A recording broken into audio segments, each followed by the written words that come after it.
សូមសួរបងប្អូនសូមស្វាគមន៍មកកាន់ Channel Creative ថ្ងៃនេះគឺខ្ញុំមានវីដេអូថ្មីទៀតដើម្បីបង្ហាញបងប្អូនតទៅនឹងកម្មវិធីភ្ជាប់ជាមួយនឹងអ៊ីនធឺណិតបាទអញ្ចឹងបងប្អូនខ្លះមួយចំនួនគាត់អត់ដឹងពីរបៀបភ្ជាប់ទៅលើ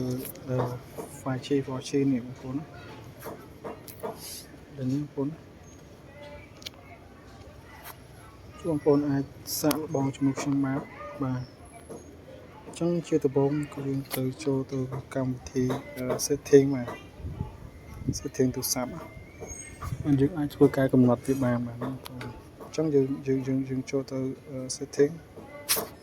បាទចូលទៅ setting អស់គ្នាបងប្អូន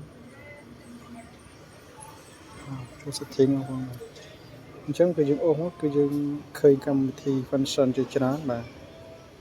អញ្ចឹងដើម្បីបងប្អូនចូលទៅកំណត់វាបានគឺយើងចុចទៅលើmobile network ចុចលើវាមកបាទបងប្អូនឃើញទេ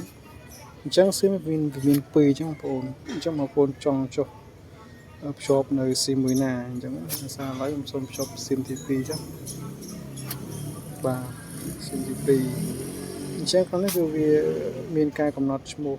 ស៊ីមទី1ស៊ីមទី2អញ្ចឹងយើងចង់ដាក់លេខក៏បានដែរស៊ីម number យើងដាក់លេខក៏បានដែរអញ្ចឹងណាយើងគាត់វាយលេខចូលទៅបាទវាយលេខចូលទៅតែបើយើងមិនចង់ដាក់លេខចូលទេគឺយើងមិនចាំវាយទេបាទអញ្ចឹងបងប្អូនក៏លេខមើលខាងនេះបងប្អូនអញ្ចឹងមកតម្រាំចូលដល់ចំណុចសំខាន់គឺបងប្អូនសូមជួយ Subscribe Channel ខ្ញុំផងដើម្បីធ្វើការតាមដានថ្មីបន្តទៀតអញ្ចឹងបងប្អូនអញ្ចឹងយើងចូលនេះបងប្អូនចូលកន្លែង Accept Points Name ជួយនឹងមកកន្លែងនេះអញ្ចឹងដំបូងវាមានលោតចេញមកអញ្ចឹងបងប្អូនបាទចេញមកអញ្ចឹងយើងធ្វើម៉េចដើម្បីបង្កើតថ្មីបានគឺយើងចូលសញ្ញានេះបងប្អូននេះសញ្ញាបូកចុចលើវាមកបាទអញ្ចឹងវាចេញមកកន្លែងនេះអញ្ចឹងកន្លែងនេះបងប្អូនដោយសារភ្ជាប់ smart អញ្ចឹងបងប្អូនវាយពាក្យ smart បាទ smart បងប្អូនវា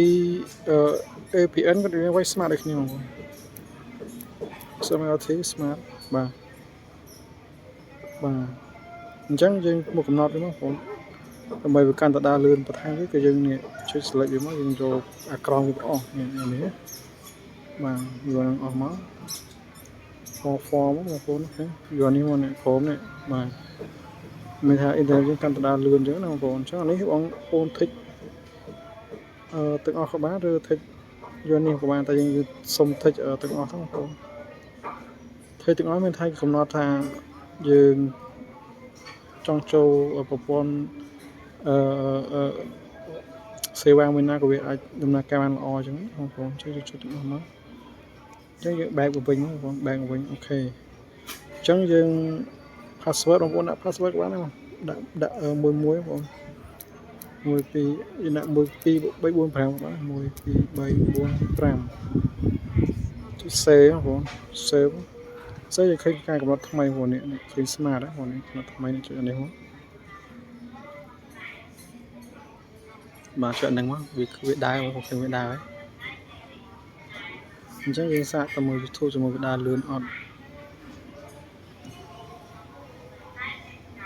ចាំមកកំណត់វាហើយមិញយើងដើរលឿនអញ្ចឹងអូខេយើងវាយបាត់ក្នុងពេលយំបបពេលសវត្តអូខេដើររៀងយឺតតិចនេះដើរមកអូខេចាក់ស្ដាប់ទៅមើល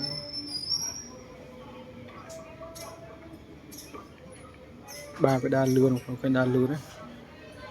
ខ្ញុំសូមចុចបិទវាមកហើយខ្ញុំចូលទៅ setting ម្ដងទៀតបងប្អូនមកក៏លមើលអត់ទាន់ហ្នឹងចុចអានេះបងប្អូនចុចនេះបាទចុចនេះបងប្អូនអញ្ចឹងយើងរើសមាន 4G 5G អញ្ចឹងយើងដាក់ទាំងអស់នេះមកដាក់កុំដាក់គ្រប់យើងដាក់លើនេះដាក់លើបងប្អូនដាក់លើបាទដាក់លើមកហើយមិញ smart គេបងប្អូន smart ហ្នឹងដាក់ smart set point ដាក់នេះយើងរើសយកហ្នឹងមកបាទគឺភ្ជាប់មិញហ្នឹងថាវាដើរលឿន